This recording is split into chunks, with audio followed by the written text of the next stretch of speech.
Terima kasih masih bersama dengan Saatnya Perempuan Bicara. Kita masih malam mingguan, jangan khawatir. Kita juga akan datangkan setelah tadi sama Mbak Ikke Nurjana, udah digoyang-goyang. Nah, yang kali ini bintang tamu kita agak berbeda nih latar belakangnya. Mungkin nggak nyanyi ya. Kisi-kisinya itu nggak tahu sumber hidup atau enggak, tapi paling tidak sepanjang karir yang kita tahu bersama tuh, ia seorang diplomat, juga sempat jadi juru bicara presiden. Wow, keren banget. Nah, kita langsung undang aja ya, Bang Dino Patijala. Hai Bang Dino. Hai Bang Dino. Apa kabar? Wah, baik. Terima kasih. Ini pakai baju warna pink mungkin untuk ini ya, biar bisa di Saatnya Perempuan Bicara gitu ya. Karena Februari Valentine's Day. Oh iya.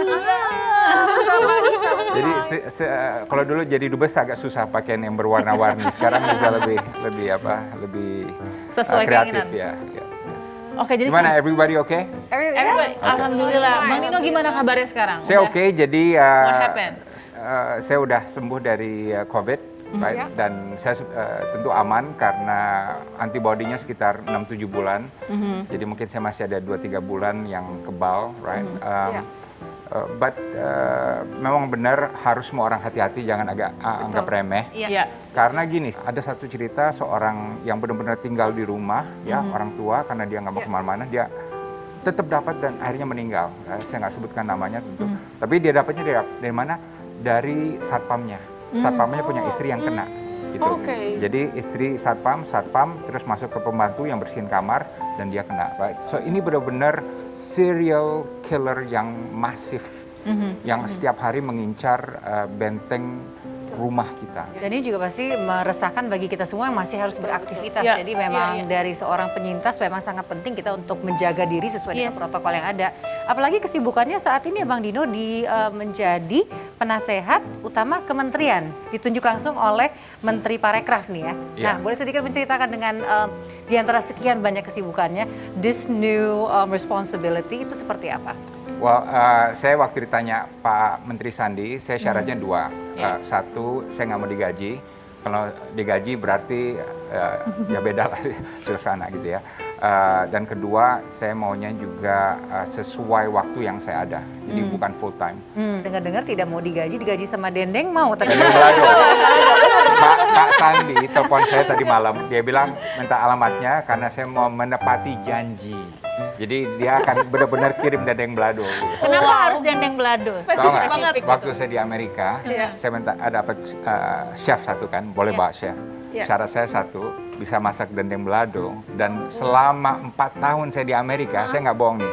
Setiap malam makanya dendeng belado aja. Nggak ada burger, nggak ada. Setiap hari? Setiap hari selama 4 tahun. Wow. Right?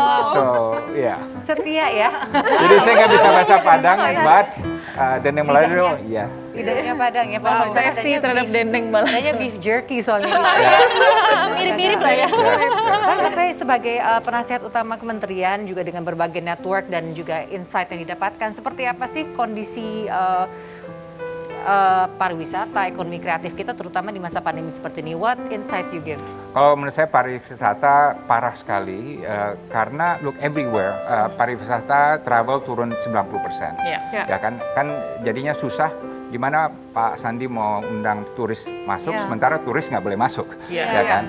Nah, jadi the best strategy sekarang ini adalah satu infrastruktur, right? Jadi mumpung turisnya lagi belum datang, bangun nih fasilitasnya. Terakhir saya ke Kawah Ijen, luar biasa. And you know the worst thing, pas mau naik itu semuanya ngantri di toilet ya sebelum naik gitu, jorok sekali. Ya kan jorok sekali. Jadi paling enggak hal-hal yang basic itu bisa dibenahi, terutama toilet. We don't understand how important toilet sanitasi is untuk turis-turis asing. Bagi mereka itu nomor 1 tuh. Nah sekarang sebenarnya yang kita penasaran juga ini kan orang Indonesia kan sebenarnya sudah nggak sedikit loh yang kenal sama Bang Dino gitu. Walaupun Bang Dino lamanya di luar kan sebenarnya. Nah ini tapi kan sebenarnya memang lahirnya di keluarga diplomat ya. Nah itu ceritanya gimana sih Bang? Jadi memang udah dibentuk nih dari... Iya, saya udah di brainwash dari kecil untuk jadi diplomat. Jadi untungnya saya nggak ada masa yang gamang mau jadi apa gitu. Tapi saya juga nggak pernah bermimpi jadi duta besar di Amerika Serikat. Wow. Tahu nggak gaji saya berapa? Pasti nggak percaya. Ayo. Gajinya. Gaji waktu baru mulai jadi diplomat. pasti. Biar Dendeng balado. So Nadia gaji saya Rp60.000. Hah? Rp60.000 waktu baru masuk jadi pegawai negeri. See? Oh, pegawai negeri. Oh, Ya. pertama kali. Yes. Ya. So you are surprised like Itu tahun berapa? ini tahun 1987. 87. Itulah yang dibilang kalau nggak cinta sama Jokowi, mendingan nggak Exactly. dikerjain gitu. Exactly. Ya. Jadi berkarir sebagai pegawai negeri ini kelihatannya ada foto yang di-share. Oh ya, di itu ayah saya tuh. Instagram Sama ayah. Ini lagi di mana nih? Ini di Washington DC. Jadi waktu saya jadi duta besar, beliau datang, saya ngajak ngopi itu di Georgetown gitu. Bang Iya. Dino, kalau misalkan ngeliat foto ayah kayak gini tuh inget masa kecil Bang Dino tuh gimana sih? Apalagi kan ayah diploma juga kan, gitu pasti sering berpindah-pindah ke berbagai negara. Gimana Bang ceritanya? Kalau menurut saya itu suatu pengalaman yang luar biasa dan dampaknya itu saya memiliki satu skill yang menurut saya ingin semua generasi muda juga punya, yaitu apa? Cultural intelligence. Cultural intelligence berarti gini, silakan taruh saya di Afrika, di Asia, di Tiongkok, di Jepang, di Amerika Latin, dimanapun, I will get along with my environment dengan orang-orang yang berada dalam ini budaya yang beda gitu. That's cultural intelligence. Nah, ini penting kenapa? Karena kalau kita bisa connect, peluang akan multiply, right? Dan kita bisa sukses dari sana gitu. Tapi yang menarik ini keplastisan Bang Dino ini, saya sampai hampir nggak percaya juga bahwa ternyata sebagai putra seorang diplomat yang harusnya pindah-pindah ke luar negeri gitu, hidupnya nyaman dengan fasilitas yang ada di KBRI, tapi kabarnya pernah cuci piring juga nih Bang, benar? Iya. Bener nggak sih menjaga tiket bioskop juga? Yes, Wow. iya. Apa aja profesinya waktu itu coba?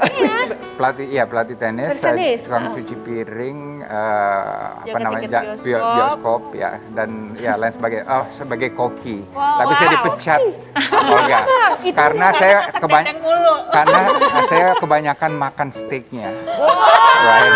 Jadi akhirnya dipecat ya. Kita rugi gitu, right? Enggak, Ya. Bang Dino, gimana bisa sampai ke posisi-posisi ini? Apa yang dicari waktu itu? Untuk kebutuhan atau seperti apa? Dulu karena saya di Amerika tinggalnya dan ayah saya bilang kalau kamu mau beli baju ini, sepatu tenis segala macam itu kamu harus bayar sendiri, right? Saya dulu juga mau ke Meksiko, Acapulco, tapi ayah saya nggak mau bayar karena dia bilang, look, make your own money. Ya. Makanya umur 14, 15 saya udah mulai kerja waktu itu. Makanya anak saya itu kemarin yang umur 13 saya suruh kerja di satu restoran di Kemang. Ya, jadi ya itu sama juga bersih-bersihin, jadi tukang cuci segala macam. So he knows, he understands gitu. Terus semoga dia nggak seperti ayahnya habisin steak. Penasaran kira-kira temen-temennya tuh pada tahu gak sih? Wah ini anaknya. Justru abis itu teman-temannya pada datang semua ke sana untuk nonton dia ke restorannya untuk nontonin dia. Jadi restorannya jadi untung ya, karena piano jadi jadi koki or whatever gitu, right? So, maksudnya jadi Bang Dino tuh menanamkan ke diri sendiri atau mungkin juga dari ayah juga ya bahwa kita tuh harus mulai itu dari bawah. Yes. Itu nilainya. Yes, that's the beauty of it. Ya kan? Ini juga membuat mudah beradaptasi dengan segala macam suasana, bisa menerima order dan seterusnya. Nah, dan kan proses tidak pernah mengkhianati hasil. Ternyata itu juga yang memupuk Bang Dino akhirnya bisa menjadi seorang duta besar. Dan pada saat itu di Amerika Serikat tahun 2010 ya Bang ya, itu saat Barack Obama juga sebagai presiden ya. Nah ini akan sangat menarik dibahas karena beliau juga adalah seorang presiden yang bisa dikatakan memiliki kedekatan dengan Indonesia. So, boleh kita mengulik sedikit mengenai itu, tentu, ya. pengalamannya Bang Dino juga saat menjadi dubes di Amerika Serikat dan juga apakah pernah misalnya bertemu dengan Barack Obama. Nah sesaat lagi hanya di Saatnya Perempuan Bicara.